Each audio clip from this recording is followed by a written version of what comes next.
Ok les gars, j'ai un rendez-vous avec une boîte qui fait 60 millions à l'année. Ok. Si je les signe, c'est le plus gros deal que j'aurais eu depuis, je pense, le début de mon agence. J'ai déjà signé un deal plus gros en termes de budget, une boîte qui avait beaucoup plus d'argent, je vous en parlerai bientôt. Mais ce deal là, si je le signe, sera le plus gros actuel depuis un moment. Le meeting, du coup, il se fait au Royal Atlantis. Donc je filme ce que je peux tant que je peux. Je sais bien qu'il ne m'ait pas pris la tête pour filmer parce qu'ici ils sont grave relous, même avec une. Encore avec l'iPhone ça va. Même avec la Osmo Pocket, j'y rentre de fou. Et du coup, on va voir comment ça se passe. Le gars, il vient exprès de France. Très sympa, on va filmer ça.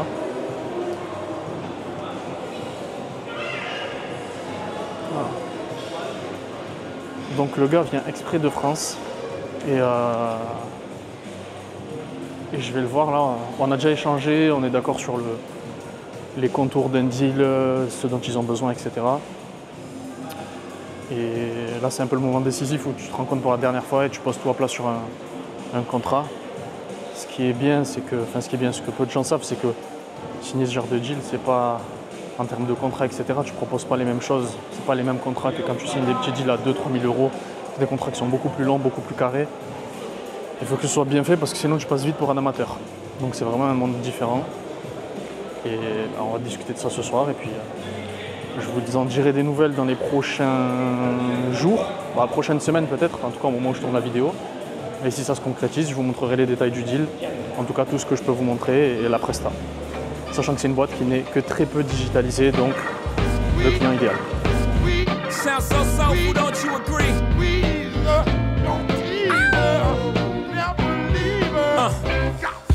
I invented sweat, popping bottles, putting supermodels in the cab. Proof, I guess I got my swagger back. Truth, new watch alert, Hublows, or the big face rollie, I got 2 of those. Arm out the window through the city, I maneuver slow. Cock back, snap back, see my cut through the holes. Damn, Easy and Hov, where the hell you been? Niggas talking real reckless, stunt man. I adopted these niggas, Philip Drummond. Cadre plutôt sympathique pour faire un rendez-vous, comme vous pouvez le voir. Hop. Il y a pire dans la vie. En tout cas, c'est le lieu du combat. C'est pas un combat, mais ça reste une négo. Donc, on va sortir les muscles poliment. Et surtout, on va lui expliquer, on va le convaincre sur tout ce qu'on peut lui apporter. Sachant que pour petite info, il a déjà bossé avec pas mal d'agences. Il a été arnaqué, je pense qu'on peut le dire. Donc, il était très réticent au départ. Pour vous donner un peu de contexte, j'ai fait un dossier de plus de 40 pages pour lui expliquer ce qu'on allait faire, etc., la stratégie en détail. Parce qu'à ce niveau de deal, vous ne pouvez pas arriver et dire « Désolé, je ne peux pas vous dire ce qu'on va faire parce que sinon j'ai peur que vous voliez ma stratégie, que vous le fassiez vous-même, etc. » Donc il faut être extrêmement transparent. C'est ce qu'on a fait et ça a payé puisque je pense ça va pas tarder d'arriver, mais je pense qu'on va parvenir à un deal. Donc je vous update très prochainement.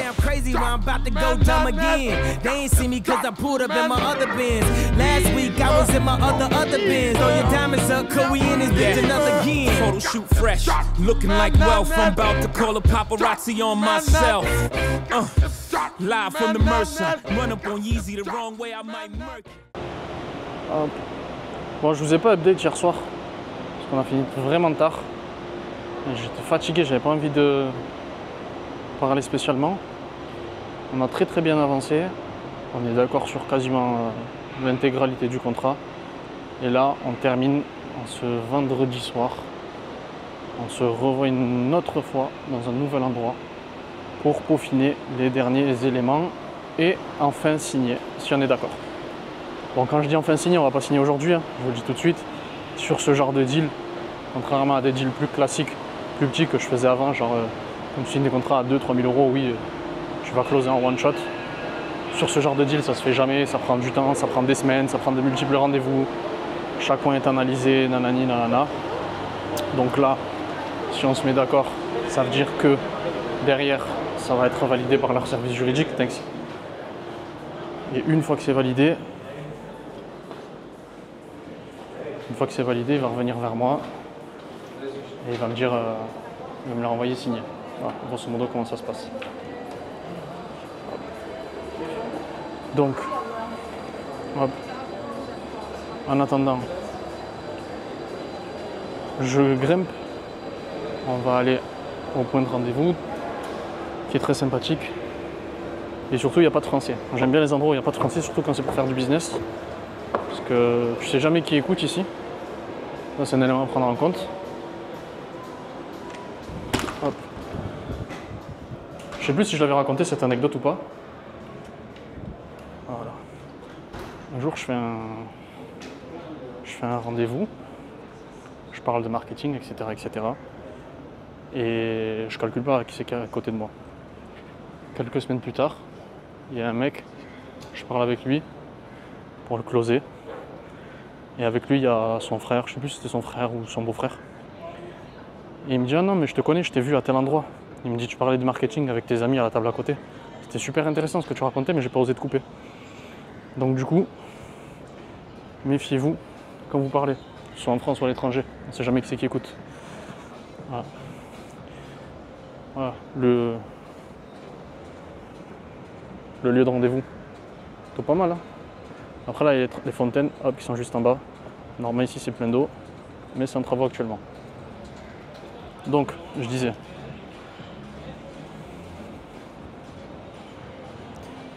Que on se met d'accord, j'envoie le contrat, il vérifie avec son service juridique, si tout est bon, il me le renvoie signé, on démarre. Ensuite, je vais me poser et dans une seconde, je vous explique la suite. Hop, quand même. Il faut bien que ça serve à quelque chose. Plutôt pas mal, hein.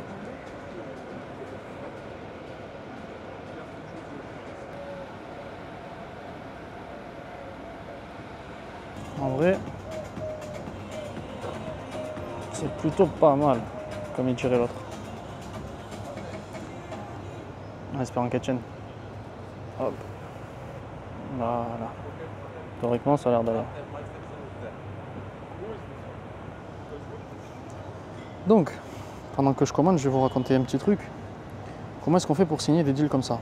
Puisque là, on parle d'une boîte qui fait plus de 60 millions à l'année, qui est peu digitalisée, mais qui a un réseau incroyable dans une niche que je n'ai jamais explorée jusqu'à présent. Deal qui est venu de recommandations. Donc ça, c'est le bon point, c'est que les gens sont déjà convaincus que tu es la meilleure option, ils savent que tu vas délivrer, etc. Donc ça, c'est cool. Comment est-ce qu'on signe des deals comme ça? Il y a l'aspect compétence, bien évidemment. Ça, c'est le premier point. Le deuxième, c'est... Hi. Hi, welcome to Tawaz. Thanks. How are you? Good and you? Can I have your telephone number, please? 337 Which country? France plus 33 Plus 33 7 56 86 96 78. Mr. Karim? Yes, correct. Thanks, I might Thanks. Donc je disais, il y a l'aspect compétence, mais il y a aussi l'aspect, le plus important à mon sens, c'est l'aspect humain. C'est-à-dire que ce genre de deal, en fait, bien évidemment que tu es compétent, et il n'y a aucun doute, tout le monde le sait. Ce qui fait la différence, c'est comment tu t'entends avec les gens, comment tu connectes avec eux. Si tu sais connecter avec les gens, tu peux signer de très gros deals. Et tous ces deals-là, ils se signent que comme ça, ils ne se signent pas que sur l'aspect compétence. C'est-à-dire qu'il faut que le courant passe avec les gens, qui te sentent bien. C'est un élément... Après, il y a des gens qui t'aiment, il y a des gens qui t'aiment pas, c'est comme ça. Moi, je fais toujours le choix d'être très direct et très franc dès le début. Soit ça passe, soit ça casse. Au moins, on perd pas de temps. Soit tu me kiffes pas, mais au moins, on sait sur quel pied danser, on sait ce qu'on fait ou ce qu'on fait pas et on perd pas de temps. Donc il y a cet aspect-là qui est très important. Et il y a plusieurs barrières, il y a plusieurs filtres. Il n'y a pas que le CEO. Le CEO, il travaille jamais tout seul. Et souvent, il est même plus très impliqué dans l'opérationnel. Donc tu dois en permanence passer son filtre à lui. Si tu passes son filtre, tu as fait le plus grand pas. Et derrière, il faut passer le filtre de ses équipes qui, elles, sont sur l'opérationnel et pratique. Voilà. Donc compétences, personnalité. Ta personnalité, c'est ce qui fait ton authenticité, ton unicité, j'ai envie de dire. Arrête de vouloir ressembler à tout le monde, arrête d'être trop lisse. Arrête de vouloir dire ce que les gens veulent entendre. Dis ce que tu penses, dis tes vérités. Impose tes conditions. Moi, si un truc qui me plaît pas, je le dis direct. Ça, c'est comme ça et pas autrement. Voilà. Il y a des points sur lesquels on peut déroger, d'autres non. Il suffit d'être... faut savoir se faire respecter. Et c'est aussi par rapport à ça ce que tu acceptes ou pas, c'est ce qui va faire, en tout cas c'est ce qui va définir le respect que te donnent les gens. Donc après c'est une question de choix. Voilà. Lundi matin, petite vue sympathique, on démarre la journée, il fait beau, il fait chaud, tout va bien, grateful comme on dit, et let's go, here we go. Lundi matin, on sait d'avance que la semaine sera chargée. Aujourd'hui, j'ai pas mal de trucs à faire. Premièrement, je dois faire le point sur mon second business dont je vous parlerai dans les prochains jours. Je rentrerai un peu plus dans les détails parce que je pense que ça va en intéresser pas mal. Donc je dois voir mon associé pour discuter de tout ça, faire un peu le point sur ce qu'on a fait jusqu'à présent. Il y a de très très bonnes choses qu'on a réalisées, donc je suis plutôt content. Surtout qu'on est à, je pense, à 5-10% de nos capacités, puisque j'ai pas eu le temps de pousser les choses moi de mon côté, ce qui est quand même ma responsabilité première par rapport au nouveau programme qu'on s'est fixé. Ensuite, je dois m'entraîner, et évidemment, comme avant chaque entraînement, j'ai la flemme. J'ai une flemme incroyable. C'est pas... Je prends du plaisir quand j'y suis, mais avant d'y être, j'ai pas envie. Contrairement à d'autres sports où avant d'y aller, je suis très très chaud. Là, je suis pas du tout chaud, mais bon, il faut le faire, donc on va le faire. Surtout qu'il y a de nouveaux objectifs.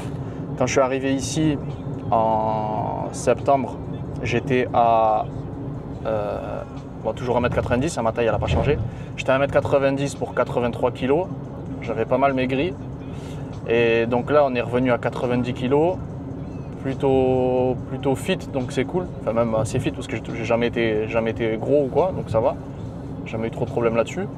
Et là l'objectif c'est de passer à 95 kg d'ici la fin de l'année prochaine. Enfin la fin de l'année, d'ici on va se laisser une année je pense l'été prochain, histoire que ce soit bien sec et pas juste du gras, parce que si je le fais avec du gras ça va être rapide, ça n'y a pas de problème. Donc on continue de s'entraîner. En général je m'entraîne 2 à 3 fois par semaine parce que j'ai pas beaucoup de temps. Et je m'entraîne avec Nabil que je vous avais présenté en vidéo, dont c'est le métier, qui est extrêmement compétent. Je peux vous dire qu'on voit une différence flagrante quand on s'entraîne avec des professionnels, avec des programmes sur mesure. À chaque fois on fait des cycles qui sont juste incroyables, puisqu'à chaque cycle j'ai vraiment la sensation de progresser. Et à chaque fois je me dis bon, je pense que là on a atteint un palier, ça va être dur d'aller au-dessus. Et à chaque fois il arrive à me faire un programme adapté avec des nouveaux cycles qui font qu'on va chercher d'autres résultats, donc ça c'est extrêmement cool. Même l'intensité que tu mets dans les séances, ça n'a rien à voir quand tu t'entraînes tout seul et quand tu t'entraînes avec un professionnel qui est là, qui te pousse, qui t'amène dans tes retranchements. Ça c'est le top du top. Donc vraiment, parmi les points que j'ai bien aimé cette première année à Dubaï, c'est ça. C'est le fait d'avoir accès à des personnes comme lui dans plein de domaines où tu peux progresser beaucoup plus vite que si toi tu essayes de faire les choses tout seul dans ton coin et essayer de deviner la recette magique. Donc ça c'est cool. Après le sport, je dois tourner une vidéo. Ça va me prendre un peu de temps. Il y a pas mal de notions qu'il va falloir que je développe là. Et puis que je vous explique aussi comment j'ai fait l'acquisition de ce nouveau business, pourquoi, dans quelles conditions, etc. Donc voilà, sacré programme ce matin. Petit rituel du matin, le pré-workout. C'est ça le pré-workout.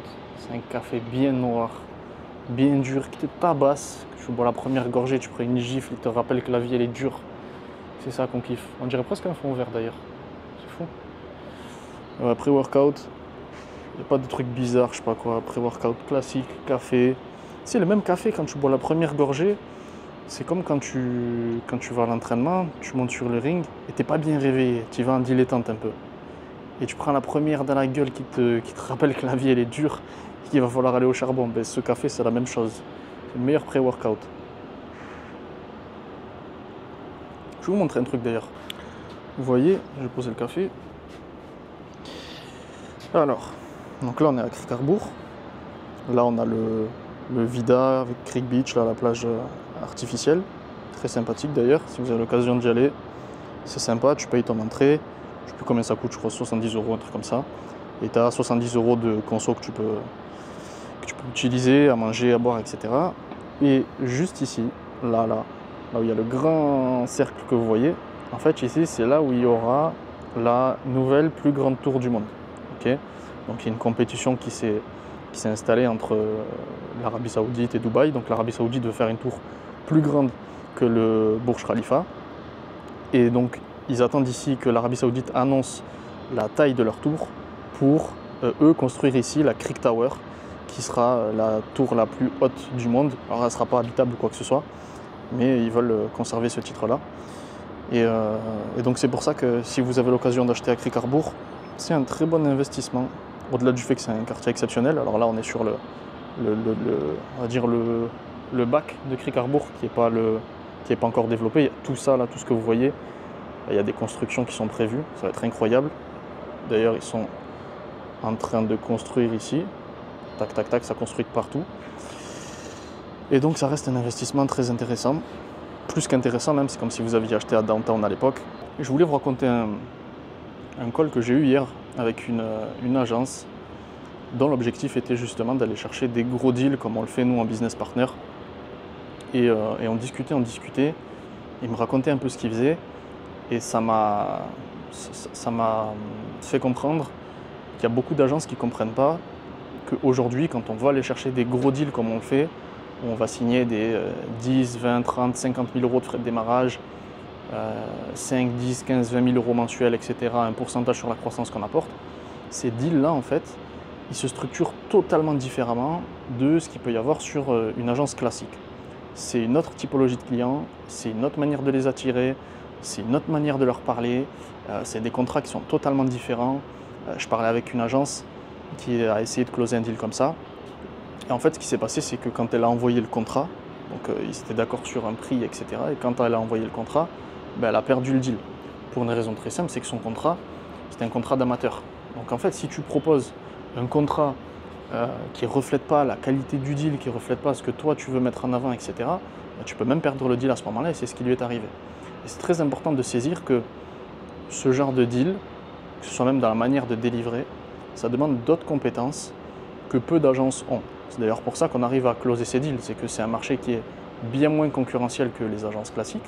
Il y a moins de concurrence, parce que ça demande beaucoup plus de compétences.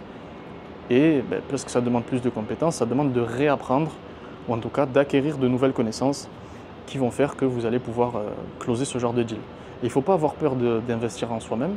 Je donne un exemple très simple. Moi, je viens juste de payer un accompagnement là, à 12 000 euros. Pourquoi ? Parce qu'il y a des gens qui ont des informations que je n'ai pas. Plutôt que d'essayer d'apprendre par moi-même, de galérer, de tenter des trucs qui ne marcheront peut-être pas, en tout cas pas du premier coup, etc. Je préfère payer des gens qui savent, qui vont m'apprendre. Je vais gagner un temps fou. Et je sais que ces 12 000 euros, je vais faire x10, x20, x50 grâce à ça dans mon business. Donc pour moi, c'est juste un gain de temps. D'ailleurs, je pense que je vais lancer un concept bientôt. Envoyez-moi des noms, mettez-les-moi en commentaire. Des gens qui sont à Dubaï de préférence, ça me facilitera. J'avais pensé à un concept très sympa qui allie et business et sport. Un concept qui va s'appeler « J'ai fait un sparring avec ». Et à chaque fois, j'invite un entrepreneur. On tourne ensemble. JJB, MMA, boxe, peu importe. Histoire d'eux, hein, on n'est pas là pour se casser la gueule ou faire des trucs de fou. C'est juste histoire d'allier joindre l'utile à l'agréable, comme on dit. Donc si vous aimez le concept, mettez-moi des noms en commentaire. Et on fait une partie sport et une partie business, où on discute de leur business, du mien, etc. Donc si vous kiffez le concept, mettez-le moi en commentaire, mettez-moi des noms, je les contacterai et puis on se fait un truc tranquille, sympa, histoire d'eux.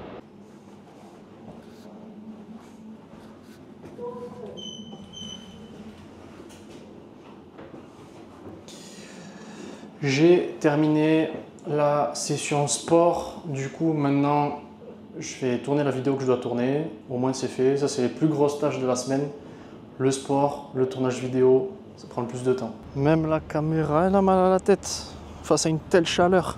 Là je vais donner de ma personne pour créer un contenu qualitatif et je vous assure qu'il fait une chaleur, waouh, c'est quelque chose. Je vais essayer, tiens il y a un petit banc à l'ombre là, je pense que je vais me mettre ici, ça va être plus sympa. Ah, j'abuse, franchement ça va. Il doit faire 40 peut-être. Vu qu'on a tapé des 44 déjà, 45, 46. Quand il fait 40, t'es content, hein, ça va. Allez, sur ce, on va commencer le tournage et vous retrouverez ça prochainement. Et voilà, vidéo terminée. Je peux vous dire que j'ai donné de ma personne. Je transpire. C'est un truc de fou, qu'est-ce qui fait chaud même à l'ombre. La caméra elle est bouillante. À deux doigts elle va me mettre le message comme l'iPhone quand il dit température trop haute, faut arrêter de bosser. Mais bon, on va pas se plaindre en vrai. Regarde, on a de la chance, faut pas l'oublier. La chance de bosser dans ces conditions. La chance de faire ce que je veux quand je veux. Donc s'il faut donner de sa personne, on donne de sa personne. Pas d'excuses. Du coup, là, terminé, on va rentrer, on va envoyer ça au montage. J'ai un call cet après-midi. J'ai un gros meeting investissement aussi en fin de journée. Et je crois que ça sera pas mal pour aujourd'hui. Après, j'ai 2-3 tâches redondantes. Le genre de truc que les gens ne veulent pas vous montrer. C'est le genre de tâches que tu fais tous les jours. Et on sera pas mal pour aujourd'hui. La première des choses qui, à mon sens, est la plus importante, c'est de comprendre que quand on est sur un modèle business partner, on ne s'adresse pas du tout aux mêmes cibles que les agences classiques. Les agences classiques, en général, elles vont cibler des entreprises qui ne gagnent pas d'argent, ou très peu. J'exagère quand je dis qu'elles ne gagnent pas d'argent, mais c'est vraiment pour que tu comprennes ça. C'est qu'on ne va pas travailler avec des restaurants, des salles de sport, ce genre de, ce que j'appelle moi des petits commerces de proximité, ce qu'on pourrait appeler des TPE. Et ces entreprises-là ne nous intéressent pas. Nous, on va jouer à un jeu qui est totalement différent, où on va aller cibler ce qu'on pourrait qualifier, en tout cas selon la nomenclature française, de PME. C'est des sociétés qui vont faire entre 4, 5 et 50 millions à l'année. Okay, ça fait un gros delta, mais parce que c'est ce qu'on a eu jusqu'à présent entre les deals que j'ai closés et les deals que les agences qu'on a accompagnées ont closés. Quand tu vas cibler, exactement, on va chercher des entreprises qui gagnent déjà de l'argent. Quand tu vas cibler ce genre d'entreprise, tu joues à un jeu qui est totalement différent. Tu joues pas du tout dans la même cour que les agences classiques. Il faut savoir comment les attirer, comment leur parler, quel type de contrat est-ce qu'on va leur proposer. Tu peux pas arriver avec ton petit contrat de prestataire de service, tu vas avoir l'air d'un amateur, tu vas perdre le deal. Il faut savoir comment les closer. Il y a des stratégies qui sont totalement différentes, mais je pense que tu t'en doutes. On va pas parler de la même manière pour closer un deal à 2 000 € par mois qu'un deal à 10, 15, 20 000 € par mois. C'est une stratégie qui est totalement différente. Il faut savoir comment est-ce que tu vas délivrer des résultats, parce que encaisser c'est une chose, délivrer c'en est une autre. Et tout ça, tous ces éléments font que pour pratiquer ce jeu-là, il faut apprendre ce jeu, il faut réapprendre de nouvelles compétences. Ces compétences-là, aujourd'hui, il y a très très peu d'agences sur le marché qui les ont, donc c'est aussi pour ça qu'on profite de cette opportunité. C'est que moi j'ai créé mon agence en 2016, ça commence à faire un bail. J'ai pu acquérir des expériences au fil du temps, j'ai suivi énormément de formations, de mastermind aux États-Unis, etc. J'ai jamais hésité à investir mon propre argent, plusieurs centaines de milliers d'euros aujourd'hui depuis 2016, c'est clair, pour apprendre ces compétences-là. Et aujourd'hui, c'est littéralement, si je fais un petit récap, c'est les meilleures décisions que j'ai prises dans ma vie, puisque à chaque fois que j'apprenais des compétences, je me disais, ok, là je commence à être vraiment pas mal. Et à chaque fois que je me formais avec des gens encore plus compétents que moi, je comprenais l'écart qu'il y avait entre eux et moi. Et à chaque fois que je me formais, je voyais mes revenus exploser. Donc ça, toutes ces années-là, etc., exactement, c'est ce qui m'a permis d'acquérir ces compétences et de signer ce genre de gros deal où tu vas facturer 10, 20, 30, 40, 50 000 € de frais de démarrage, 5, 10, 15, 20 000 € par mois, plus un pourcentage sur la croissance que tu vas apporter à l'entreprise. Et c'est grâce à ça, en fait, qu'on va gagner beaucoup d'argent. Nous, on ne va pas chercher à signer beaucoup de clients. Ça ne m'intéresse pas de travailler avec 15-20 clients. Okay, moi, c'est ça. Moi, ce qui m'intéresse, c'est de travailler avec une poignée de clients, mais sur des très gros deals. Et c'est beaucoup plus simple à gérer. Tu n'as pas besoin d'une équipe de 150 personnes. Ce n'est pas une usine à gaz. On a des systèmes de delivery pour apporter des résultats aux clients qui sont déjà prêts, qu'on te met à disposition, etc. Donc, c'est beaucoup plus facile, même pour toi, de gérer peu de contrats, mais qui ont des valeurs très importantes, que beaucoup de contrats à 1000 ou 2000 € par mois, comme font toutes les agences, où en fait tu vas jamais bien gagner ta vie, tu seras juste esclave de ton business, et tu vas rien construire en fait. C'est comme si tu travailles pendant des années dans du vent, pour le vent. Exactement.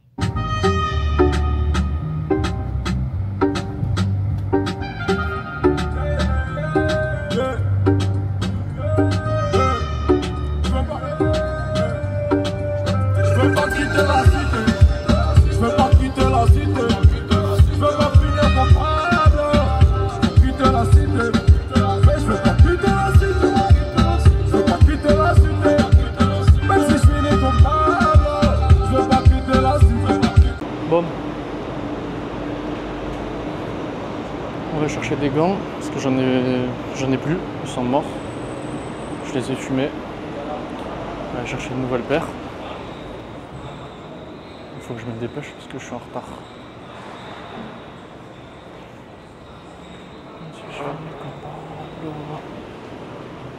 Quitter la cité. Quitter la cité. Et ouais. Je fais une petite paire vite fait. Après on va rejoindre Nabil pour la séance du jour. Et ce que j'aime bien le matin, c'est qu'il n'y a personne. Regarde-moi ça. C'est pas une dinguerie s'il te plaît.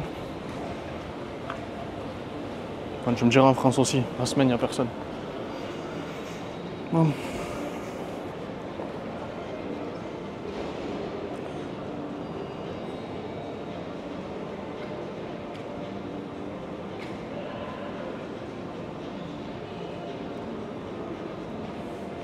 Incroyable mec. C'est incroyable mec. Juste à côté. J'espère que je trouve mon bonheur.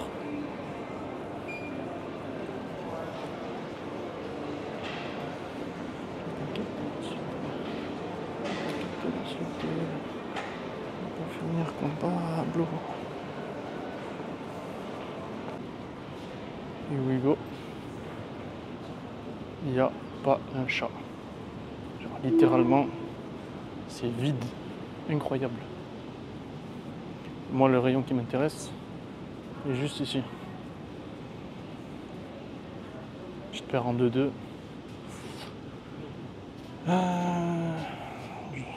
Du 12 ou du 14 idéalement. Sur du combien là?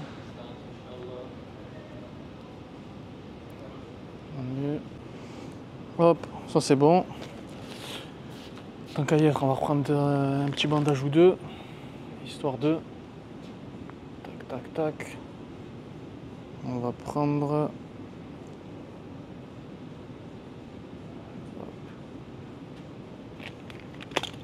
Ça. Voilà. Je pense qu'on sera pas mal. En vrai, j'ai tout. De toute façon, il fallait que j'en rachète, donc au moins c'est fait.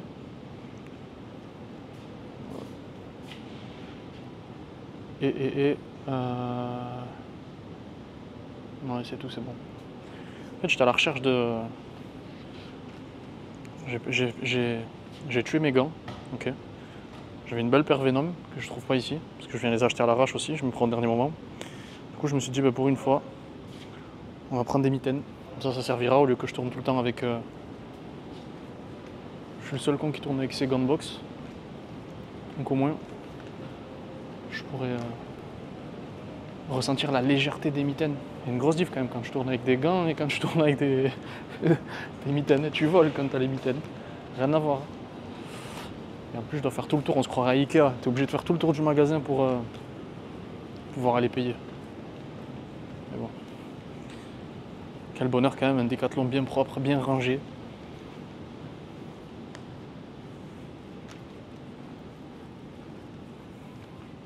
Personne qui vient te casser la tête parce que tu filmes. Personne qui te regarde bizarre. Tu fais ça en France dans les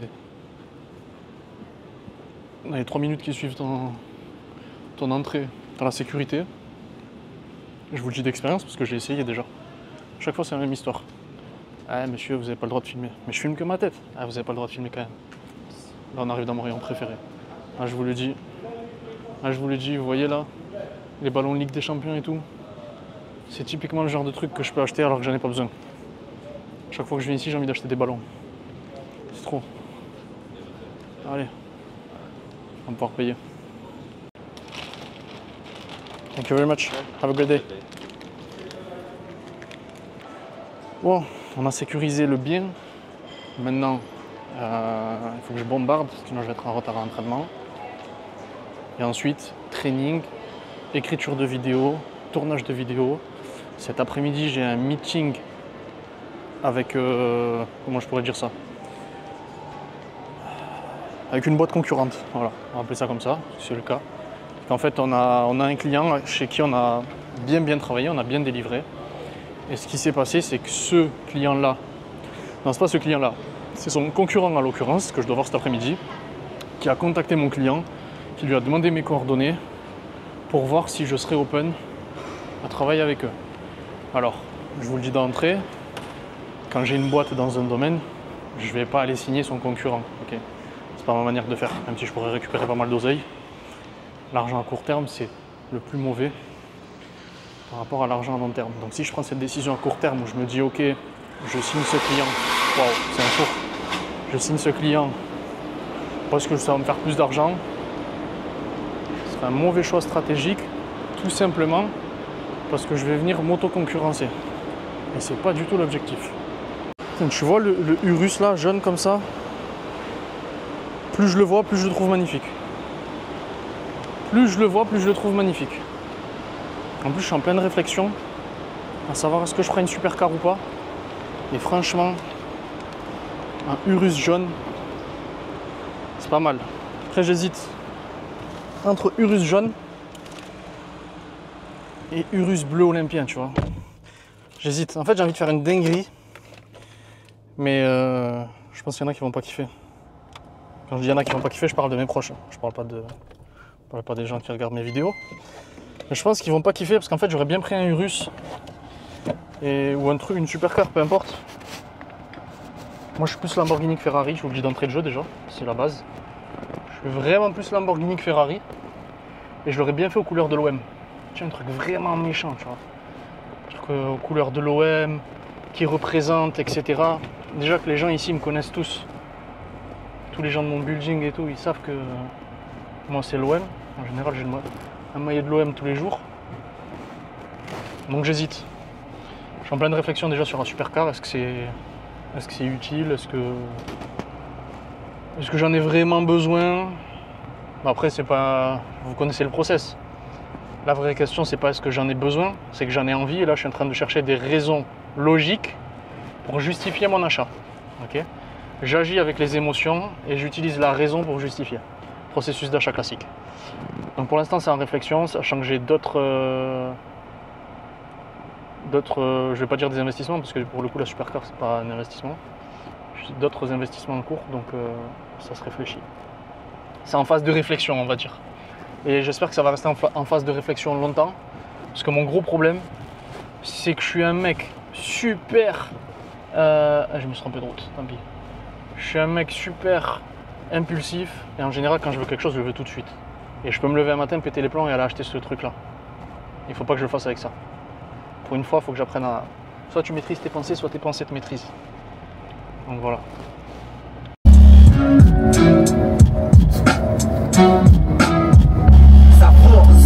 Savour, Kamel l'ancien, c'est du lourd comme Aznavour. C'est pour Yahya, Mamadou et Steve.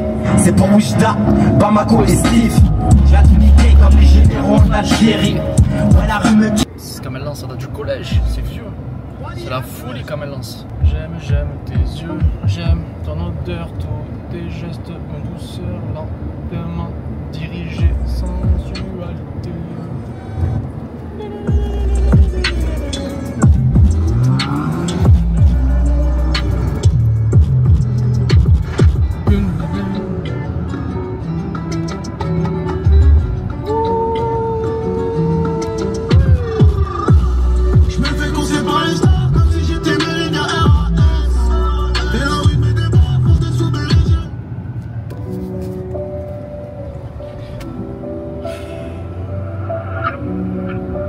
C'est un des meilleurs albums de l'année. Comme d'habitude, jamais déçu. Dernier album, je l'écoutais, j'étais à Londres. Chaque fois que je l'écoute, je repense à ça. Le nouveau, il est là, on est à Dubaï. Maintenant, il est associé au souvenir de Dubaï. Je navigue entre le bien et le mal. Public et anonymat. On passe la mon bled et celle du Suriname. On voit des blocs, c'est cool des Loki. Je connais très peu de mecs dans le Nesby qui naissent tranquille. Je connais cette vie où tout est tarifé, où tout doit clarifier avec un Glock, où tout peut arriver d'une seconde à l'autre. On fait d'abord les choses, après on voit. Et on entendrait le voir. Et avoir le bras long et avoir du pouvoir. Je regardais par la fenêtre, j'ai enculé défiler. Tard c'est moi, j'ai repris l'affaire et ramené mon filou. Non, j'ai pas de grand. À des gains, on est affiliés. L'ancien a tiré sur le pied pour montrer qu'il est pas fini. Plein confinement, je débloqué des boîtes et du filtré. Il a fait la guerre pour mettre l'antenne et titrer. Des grosses têtes, des vendettas et des pipelets. Des CR de grandes fitna que Dieu nous guide. Je suis lancé, je peux pas